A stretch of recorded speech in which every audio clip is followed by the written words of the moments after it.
Perkenalkan, nama saya Devi Rahmawati dengan NIM C1C021114 dari kelas R12. Di sini saya akan membahas materi tentang pengertian rekonsiliasi fiskal, jenis koreksi fiskal, bentuk koreksi fiskal, tujuan koreksi fiskal, dan tahapan dalam melakukan rekonsiliasi fiskal. Yang pertama yaitu rekonsiliasi fiskal.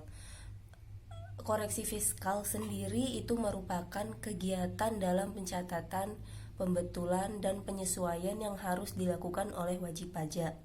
Koreksi fiskal biasanya muncul karena adanya perbedaan dalam penempatan atau pengakuan penghasilan dan biaya dalam laporan keuangan akuntansi komersial dengan akuntansi pajak. Kedua yaitu jenis koreksi fiskal. Nah, jenis koreksi fiskal ini terbagi menjadi dua. Ada koreksi fiskal positif dan koreksi fiskal negatif. Kalau koreksi fiskal positif itu umumnya disebabkan oleh biaya-biaya yang tidak diperkenankan oleh pajak, sebagaimana yang diatur dalam pasal 9 Undang-Undang Pajak Penghasilan. Sedangkan koreksi fiskal negatif itu muncul karena penghasilan yang dikenakan PPh final dan penghasilan yang tidak termasuk objek pajak tetapi termasuk dalam peredaran usaha atau PPh pasal 4 ayat 2. Selisih penyusutan atau amortisasi komersial di bawah penyusutan atau amortisasi fiskal dan penyesuaian fiskal negatif lainnya. Materi selanjutnya yaitu bentuk koreksi fiskal. Bentuk koreksi fiskal ini juga ada dua, yaitu ada perbedaan beda tetap dan perbedaan beda waktu. Kalau perbedaan beda tetap ini yaitu biaya dan penghasilan yang dapat diakui dalam perhitungan penjumlahan laba neto akuntansi komersial, namun tidak diakui dalam perhitungan pajak. Nah, jika perbedaan beda waktu itu biaya dan penghasilan yang diakui oleh akuntansi komersial atau dapat dikatakan sebaliknya tidak dapat diakui secara sekaligus oleh akuntansi pajak karena perbedaan metode pengakuan. Ya, materi selanjutnya yaitu tujuan koreksi fiskal. Tujuan koreksi fiskal ini terbagi menjadi 3. Yang pertama yaitu alat untuk memenuhi rancangan laporan.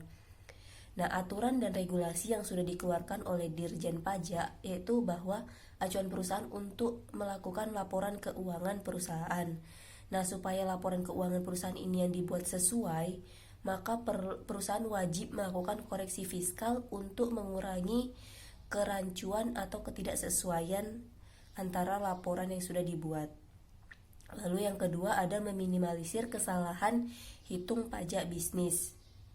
Koreksi fiskal itu sangat penting untuk dilakukan sebab jika terjadi kesalahan perhitungan pajak, maka hal itu pasti bisa merugikan perusahaan. Jadi dibutuhkan ketelitian untuk melakukan koreksi fiskal dengan menggunakan data, transaksi, serta penghasilan yang sesuai.